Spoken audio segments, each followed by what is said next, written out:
Olá, tudo bem? Hoje nós temos como objetivo demonstrar como Moisés conseguiu escrever os seus 5 livros.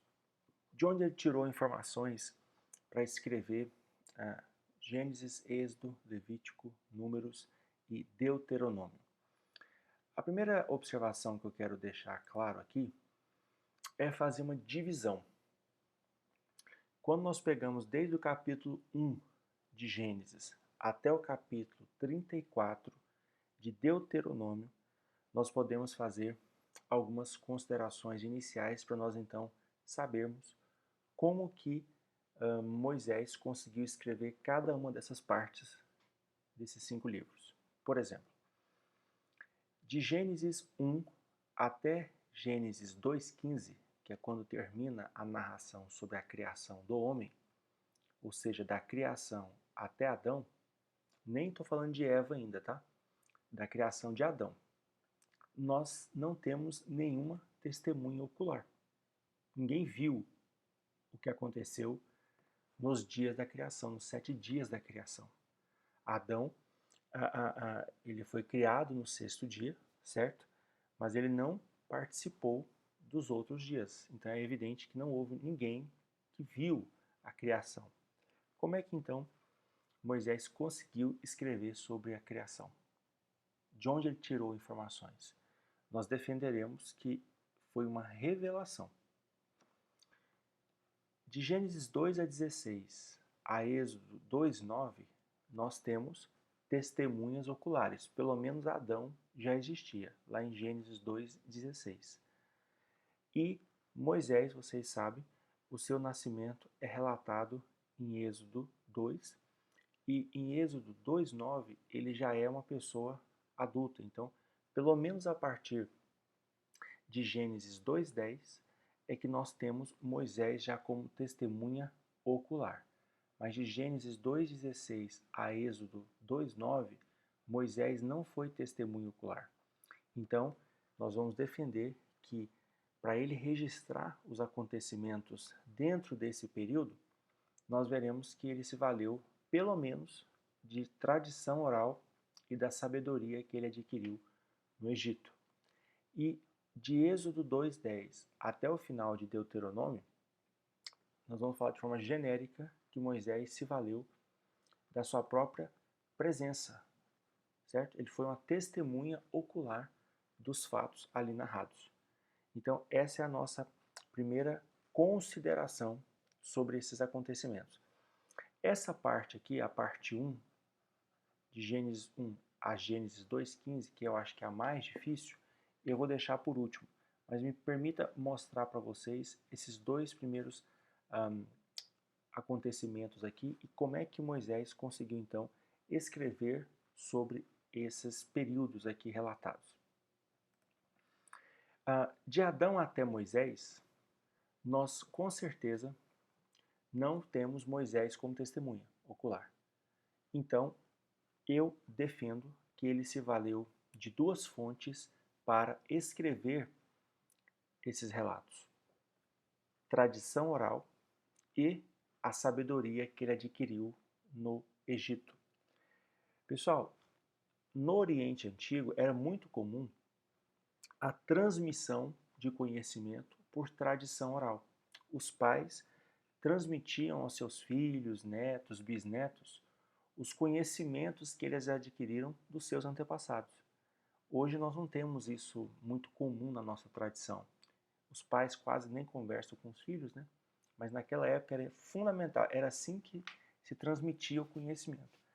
É importante destacar essa forma de transmissão porque no início da existência humana não existiam registros escritos. A escrita foi existir muitos anos depois. Então, todas as informações que nós temos de um passado pré-escrita chegou até nós por meio da tradição oral. E existem vários versículos na Bíblia que destacam a importância dessa transmissão oral. Tá? Por exemplo, no livro de Jó, Jó é por alguns, tá? Contemporâneo de Abraão. Tá? Nós não conseguimos com exatidão fixar a data da existência de Jó, mas uma boa parte dos teólogos vão dizer que ele é ali contemporâneo a Abraão, tá? Mas olha só que interessante. Numa das passagens desse livro, ele vai dizer o seguinte: escute-me e lhe explicarei. Vou dizer o que vi, o que os sábios declaram sem esconder, o que receberam dos seus pais. Receberam dos pais por tradição oral. Olha ainda um outro versículo agora em Salmos. Esse livro aqui de Salmos, ele está destacando nesse Salmo 78 a importância de os pais ensinarem os filhos sobre a história de Israel e sobre os grandes feitos de Deus no passado. Veja, os pais se comprometendo a passar para os filhos o que eles receberam dos seus antepassados. O que ouvimos e aprendemos, o que os nossos pais nos contaram, não esconderemos dos nossos filhos, nós contaremos à próxima geração, ou seja, nós transmitiremos o que nos foi transmitido. Veja ainda um outro salmo que diz: com os nossos próprios ouvidos ouvimos, ó Deus. Os nossos antepassados nos contaram os feitos que realizaste no tempo deles, lá atrás, lá no passado, nos dias da antiguidade. Aqui, principalmente destacando o que aconteceu no Êxodo e os grandes milagres que Deus operou por meio de Moisés. Ou seja, uma geração muito depois de Moisés, lembrando-se dos grandes feitos que Deus fez na época de Moisés. Veja então como a tradição foi importante para a preservação do conhecimento e da lembrança dos atos de Deus. Então, nós vimos aqui que Moisés pode ter se valido, e com certeza se valeu, dessa tradição que desde Adão foi transmitindo e chegando até ele. Ok? A outra forma de Moisés ter se valido para escrever sobre a história de Abraão, de Isaac, de Jacó, inclusive a história do começo do mundo, a história de Adão, a história dos seus filhos de Caim e Abel, a história do dilúvio, todas essas informações, pessoal, podem também ter chegado a ele por meio da sabedoria que ele adquiriu no Egito. Nós temos que lembrar que o Egito, na época de Moisés, era, se não a mais importante, uma das principais, um dos principais centros culturais do mundo. Tá? Isso é muito importante você entender. Então, perceba a providência de Deus em permitir que Moisés fosse criado na corte egípcia e até os 40 anos fosse treinado em todo o conhecimento existente naquela época, que foi um conhecimento necessário para ele escrever os seus livros. Dali ele tirou muitas informações, inclusive em relação a árvores genealógicas, que ele cita bastante em Gênesis, sobre o dilúvio, que é um acontecimento que se repete em diversas culturas do mundo todo. Então ele conseguiu dali tirar informações importantes e juntou essas informações com a tradição oral que ele recebeu para ele poder então escrever de Adão até ele, ou seja, até Êxodo 2. Veja, por exemplo, nesse capítulo, 1 Reis, capítulo 4, versículo 29 e 30, ainda na época de Salomão, muito tempo depois de Moisés, a sabedoria do Egito ainda era um parâmetro de excelência nas artes culturais no mundo todo. Olha que interessante. Deus deu a Salomão sabedoria, discernimento extraordinário e uma abrangência de conhecimento tão imensurável quanto a areia do mar. A sabedoria de Salomão era maior do que a de todos os homens do Oriente, bem como de toda a sabedoria do Egito. Olha só para você então. O escritor aqui de Reis está se admirando, dizendo que a sabedoria que Deus deu a Salomão supera até a sabedoria do Egito. Então é muito importante que nós entendamos, porque hoje é muito comum cientistas menosprezarem, pessoal, a cultura antiga, pensando que as pessoas eram desinformadas ou não tinham conhecimento. Até hoje, para vocês terem noção, as pessoas não sabem exatamente como foram construídas as pirâmides do Egito. Então, só para você ter uma noção, a engenharia utilizada para levantar aquelas pedras com toneladas até hoje é uma coisa misteriosa. Então perceba que há milênios esses caras já faziam coisas que nós nem imaginamos como foi feito até hoje. Então a sabedoria desses homens do Egito era inacreditável. E Moisés teve a oportunidade de aprender tudo o que a cultura tinha desenvolvido até aquela época. Veja que o próprio Estevão, no capítulo 7 de Atos, vai dizer que Moisés foi educado em toda a sabedoria dos egípcios. Ele teve conhecimento de botânica, teve conhecimento de engenharia, de saúde, conhecimento relacionado à religião, à geografia, à questão genealógica, origens de civilizações, enfim, história. Ele teve conhecimento de vários assuntos que eram ensinados para a corte egípcia. Eu quero para vocês entenderem como é que isso funcionava, usar um caso semelhante. Lá no livro de Daniel, vocês devem se lembrar que quando Nabucodonosor começou a invadir Jerusalém, ele fez algumas levas de cativos.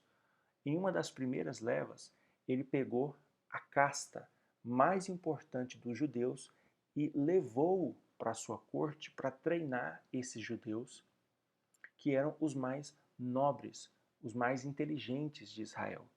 E em uma dessas levas, ele levou 4 jovens, chamados Daniel, Ananias, Misael e Azarias, que nós conhecemos mais como Daniel, Sadraque, Mesaque e Abednego. Foram nomes, esses Sadraque, Mesaque e Abednego, nomes que se deram a esses 3 amigos aqui de Daniel. Veja que quando eles foram levados para a Babilônia, diz-nos a Escritura o seguinte: o rei Nabucodonosor ordenou que Aspenaz, o chefe dos oficiais da corte, trouxesse algum dos israelitas da família real e da nobreza, jovens sem defeito físico e de boa aparência, bonitos, cultos, inteligentes e que dominassem os vários campos do conhecimento e fossem capacitados para servir no palácio do rei. Ele deveria ensinar a língua e a literatura dos babilônios. Então, a mesma coisa que aconteceu com Moisés, dele ter possibilidade de ter acesso a toda essa cultura egípcia, esses 4 jovens santos tiveram acesso a toda a cultura babilônica, que era muito mais desenvolvida que a egípcia, é óbvio, porque isso aqui aconteceu muitos séculos depois de Moisés. Então perceba que essas cortes, elas levavam muito a sério essa questão cultural. Tanto é que esses rapazes aqui vão começar a ser chamados em outras oportunidades até de magos, porque eles tinham tanto conhecimento e, inclusive, alguns desses, não é o caso de Daniel e os seus amigos, porque eles temiam a Deus, mas o nível de conhecimento era tão grande que fazia parte, inclusive, do ensino nessas cortes a questão de artes mágicas, bruxaria, astrologia, astronomia e tudo mais. Destacado isso, então, nós vemos que essas 2 fontes já seriam praticamente suficientes para que Moisés escrevesse desde Adão até o seu nascimento, ou seja, naquela época em que ele não era testemunha ocular. Nós sabemos que a tradição oral e a sabedoria que ele teve acesso lá no Egito eram suficientes para lhe dar todas as informações. Ele pode ter tido outras fontes? Sim, mas nós não sabemos. Tá bom? Pelo menos não na escritura. E aqui, não sei se vocês têm percebido, o objetivo dos nossos estudos aqui é sempre se valer apenas da escritura, porque eu acho que ela é suficiente para nós, tá? Pessoal, vamos agora para a terceira parte. Falemos sobre Êxodo 2, versículo 10 até o final de Deuteronômio, que vai narrar a vida de Moisés, desde que ele se tornou adulto até a sua morte. Neste período, nós temos Moisés como testemunha ocular. Então, essa talvez seja a parte mais fácil de nós entendermos como é que ele escreveu essa parte do Pentateuco, de Êxodo 2:10 até o final de Deuteronômio. Se ele foi testemunha ocular dos fatos ali narrados, a gente consegue perceber facilmente que é apenas uma narração. Ele pode ter se valido de outras fontes também? Sim, mas como testemunha já era praticamente suficiente. Tá? Eu aqui coloquei 2 versículos que narram praticamente o início da narrativa até o final. Então lembra-te que foste escravo no Egito, Moisés falando para os israelitas, já 30 e tantos anos depois que eles tinham saído do Egito. Então lembre-se que há 30 e tantos anos atrás vocês foram escravos no Egito. Moisés está recapitulando toda a história deles desde o Êxodo. E que o Senhor, o teu Deus, te tirou de lá com mão poderosa e com braço forte. E aqui um outro versículo que vai para a gente narrar o final, ali já próximo da morte de Moisés. Né? O Senhor disse a Moisés que o dia da sua morte se aproxima, chama então Josué e apresente-se na tenda do encontro, onde darei incumbências a ele, porque Josué foi o substituto, né, de Moisés. Então, esse período, pessoal, de Êxodo 2:10 a Deuteronômio, praticamente vai trazer um período de 80 anos. Mas lembra que quando Moisés fugiu do Egito, ele tinha 40 anos, depois ele morou 40 anos no deserto, certo? E casou-se, teve uma vida comum, e depois mais 40 anos, desde que ele tirou o povo do Êxodo até a sua morte. Então, esse período aqui, de Êxodo 2:10 até Deuteronômio, vai narrar um período de 80 anos. Só que, claro, esses 40 anos que Moisés ficou como que no oculto, né, na obscuridade, é narrado em pouquíssimos versículos. Basicamente, nós teremos um destaque maior desde esse momento em que eles saíram do Egito até a morte de Moisés, que serão 40 anos aproximadamente. Tá bom? E aí, pessoal, para nós terminarmos, nós vamos naquela primeira parte, que é a parte mais difícil. Como é que Moisés conseguiu escrever sobre a criação do mundo até a criação de Adão? Ou seja, como é que ele conseguiu escrever sobre os 7 dias da criação? De onde ele tirou a informação? Porque Adão, nós sabemos, foi criado no 6º dia e nós podemos fazer uma suposição, apesar de ser difícil, que Adão transmitiu aos seus descendentes, tá? Os conhecimentos que ele adquiriu, o que aconteceu com Caim e Abel, enfim, tá?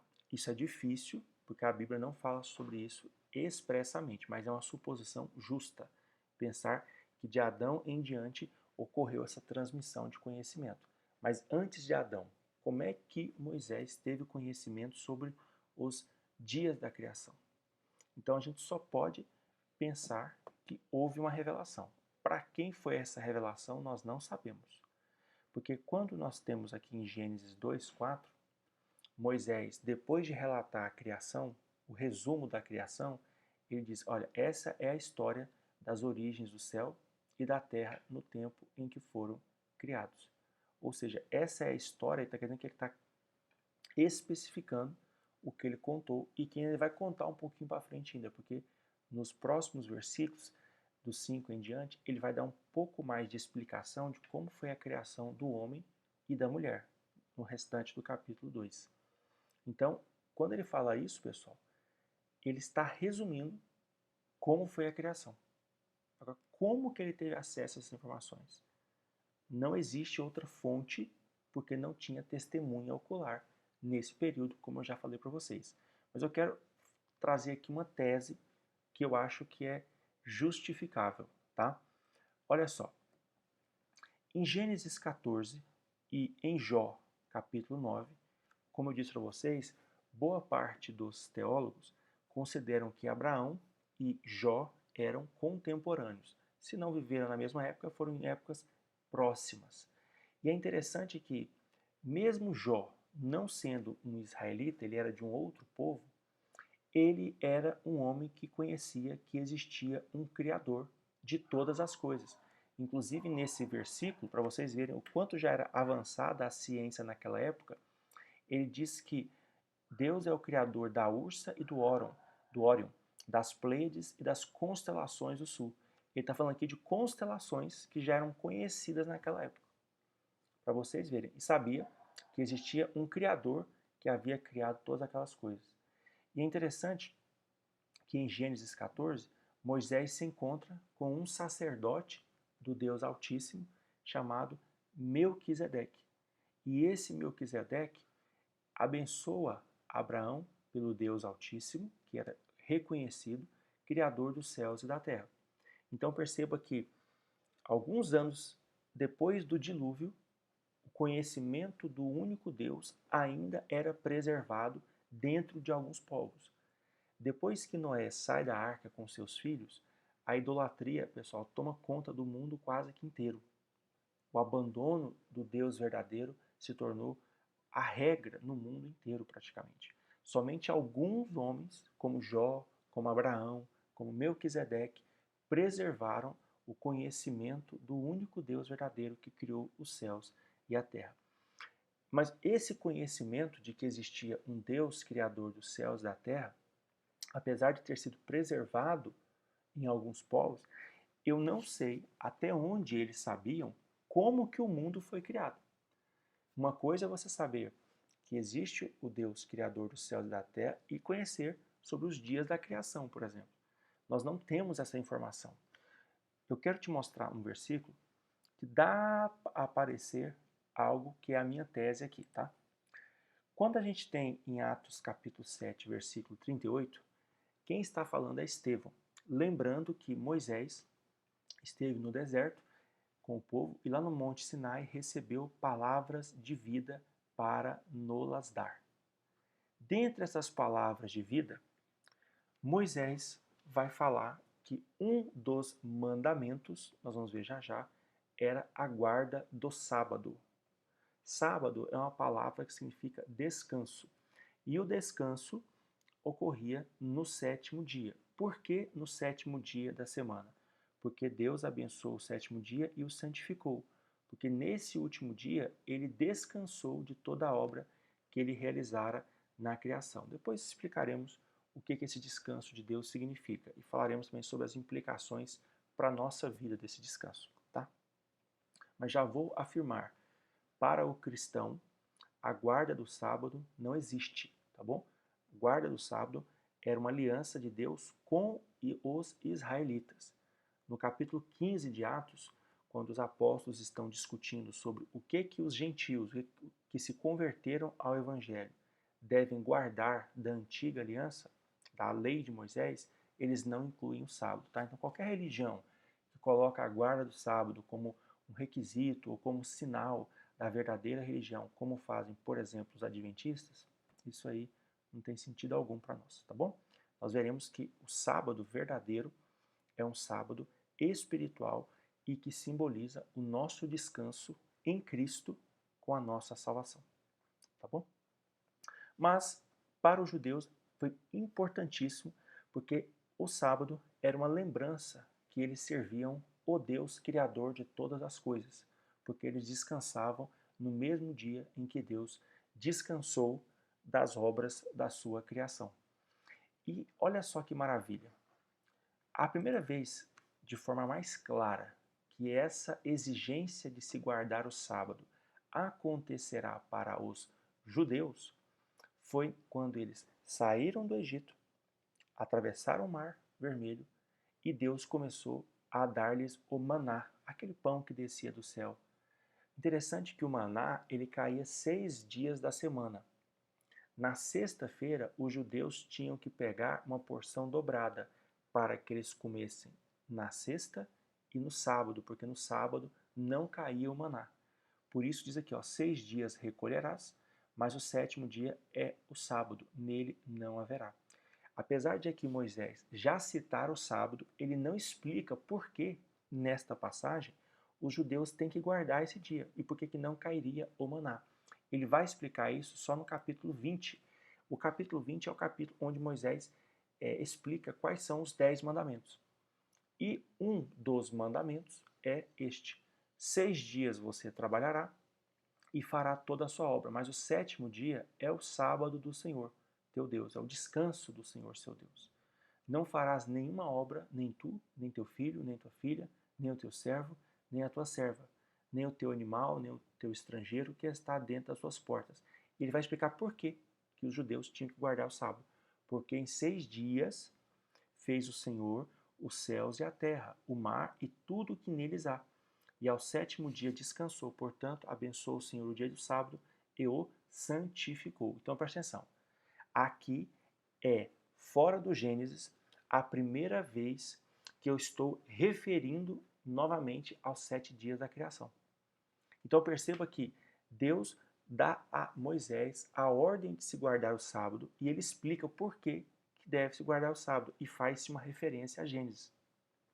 Então, ao que me parece, tá? Essa é uma tese, pode não estar correta, mas eu não consigo ver outra coisa na Escritura melhor do que essa. É provável que quando Moisés subiu ao monte para receber os mandamentos, ele tenha recebido também a revelação a respeito do que aconteceu na criação, já que não houve testemunha ocular da criação, alguém deve ter recebido por revelação o que aconteceu naqueles dias da criação. E aí, quando Moisés recebe o mandamento do sábado, ele recebe inclusive a explicação do porquê os judeus devem guardar esse dia. Então perceba que aqui, no Êxodo, Moisés já sabia, ok, que o mundo tinha sido criado em 6 dias e no 7º Deus descansou. Cuidado, pessoal, que Gênesis foi escrito provavelmente quando os judeus já tinham saído do Egito. Então, quando Moisés subiu ao monte, eu não sei se Gênesis já estava escrito. Eu não sei. A Bíblia não nos dá essa informação. Provavelmente não estava escrito. Provavelmente quando Moisés foi chamado por Deus, quando nós vimos no nosso vídeo anterior, e Deus disse, vai lá libertar os seus irmãos no Egito. Quando Moisés chegou lá, ele não tinha o Gênesis escrito. Ele falava das tradições que os judeus se lembravam. Olha, o Deus dos seus pais, o Deus de Abraão, de Isaac, de Jacó, me enviou para libertar vocês. Mas não tinha ali o Gênesis escrito ainda, é o que parece. Então, provavelmente, Moisés subiu ao monte, lá no Monte Sinai, recebeu os mandamentos e a partir deste momento é que ele começou a desenvolver o Pentateuco. É muito provável, tá? Até então, ele não tinha, pelo menos a Bíblia não mostra, nenhum tipo de texto escrito.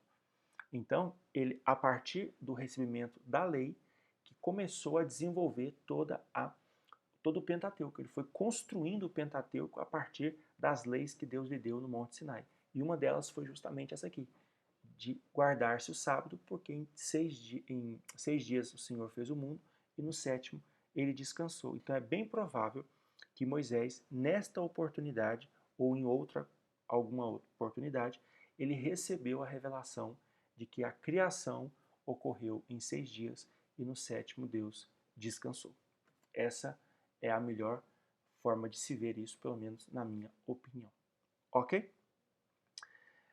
Para nós terminarmos, temos que responder mais uma última pergunta. Moisés escreveu todas as palavras do Pentateuco? Já sabemos que ele escreveu o Pentateuco, mas todas as palavras foram escritas por ele? Aí eu não acredito.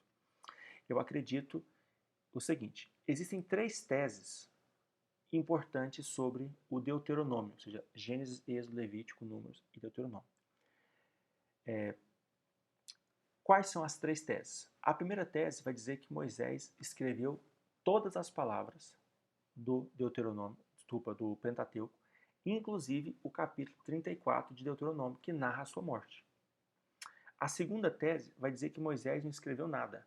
Na verdade, o Pentateuco é uma coleção de escritos que foram juntados por escribas, como por exemplo Esdras.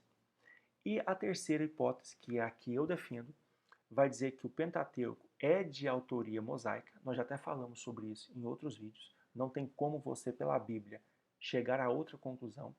Mas alguns versos são inserções dos escribas, visando a ajudar o leitor, ou seja, as gerações posteriores, a entender melhor o texto de Moisés.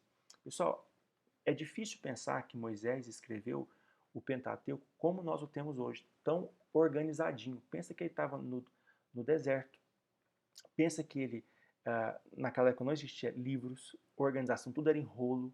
Imagina quantos rolos eram necessários para você organizar o Pentateuco daquela forma. Tá? É muito difícil a gente imaginar que o Pentateuco que Moisés tinha era idêntico ao nosso. Então é provável sim, tá? Eu vou te mostrar algumas evidências disso, que depois de Moisés, escribas organizaram o texto de Moisés na ordem que nós conhecemos hoje e também que os judeus reconhecem hoje, tá? Vou dar alguns exemplos para vocês. Vou soltar só alguns exemplos no próprio livro de Gênesis, tá?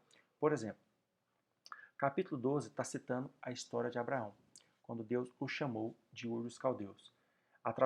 Atravessou então Abrão, nessa época ele ainda chamava Abrão, só depois que ele teve o nome transformado para Abraão, depois explicaremos por quê. Então ele atravessou Abraão a terra de Siquém até o carvalho de Moré.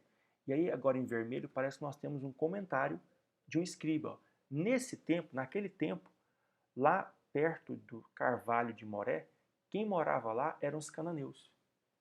Isso parece ser uma inserção para que os israelitas de gerações muito posteriores a Moisés, quando lessem essa passagem, entendessem a localização a que Moisés se referia. Até porque, com o tempo, muitos locais tiveram seus nomes alterados, o que é muito comum. Olha a outra observação. Houve contenda entre os pastores do gado de Abraão e dos pastores do gado de Ló. Nesse tempo, os cananeus e os ferezeus habitavam naquela terra. Entendeu? Então, uma outra possível inserção. Agora, tem uma outra bem interessante também, lá no livro de Êxodo, também no capítulo 47, versículo 11. Então José estabeleceu a seu pai e a seus irmãos e lhes deu possessão na terra do Egito, no melhor da terra, na terra de Ramsés, como o faraó ordenara. Essa terra de Ramsés é provavelmente também uma inserção posterior. Se nós fizermos a consideração bastante aceita, tá? De que o êxodo aconteceu em 1445 a.C., então Ramsés nem existia ainda esse faraó, que é bem posterior a Moisés. O que esse escriba está fazendo é atualizando o nome da terra de Gósen. Quando os israelitas foram morar no Egito por um determinado período de tempo, eles moraram na terra chamada Gósen. Só que essa terra foi depois transformado o nome para Ramsés, que foi um faraó depois de Moisés. Então Moisés não tinha como usar essa palavra aqui, entendeu? Porque ela não existia ainda. Então algum escriba atualizou essa palavra, a antiga Gósen, para Ramsés, para que os israelitas daquela geração posterior entendessem de que região se tratava o texto. Então essas pequenas inserções não alteram em absolutamente nada a nossa tese de que Moisés é o escritor do livro do Pentateuco, porque essas inserções elas não alteram em absolutamente nada a teologia. Elas basicamente facilitam a questão histórica e principalmente geográfica do livro, para atualizar nomes, explicar algum detalhe cultural e, por exemplo, o capítulo 34 de Deuteronômio, né, que narra a morte de Moisés. Então, com certeza não foi Moisés que narrou a sua morte, tá bom? Quem pode ter escrito? Alguns entendem que foi Josué, outros que foi Esdras, nós não sabemos. O que é óbvio é que, com certeza, não foi Moisés que escreveu o capítulo 34 de Deuteronômio. Foi uma inserção posterior para registrar a morte de Moisés, que o seu corpo não foi encontrado, que Deus o sepultou, e que não houve depois de Moisés nenhum profeta semelhante a ele. Tá legal? Pessoal, nosso último bloco, tá, vai referir-se à nossa última parte da introdução. O próximo bloco, o próximo vídeo, nós encerraremos nossa introdução em Gênesis, referindo-nos a quem são os destinatários desse livro. E aqui eu quero te mostrar, esse talvez seja um dos vídeos mais importantes, o porquê que você deve conhecer Gênesis, porque o Gênesis foi escrito também para você. É isso que eu quero te provar no nosso próximo encontro, tá bom? Um abraço para vocês.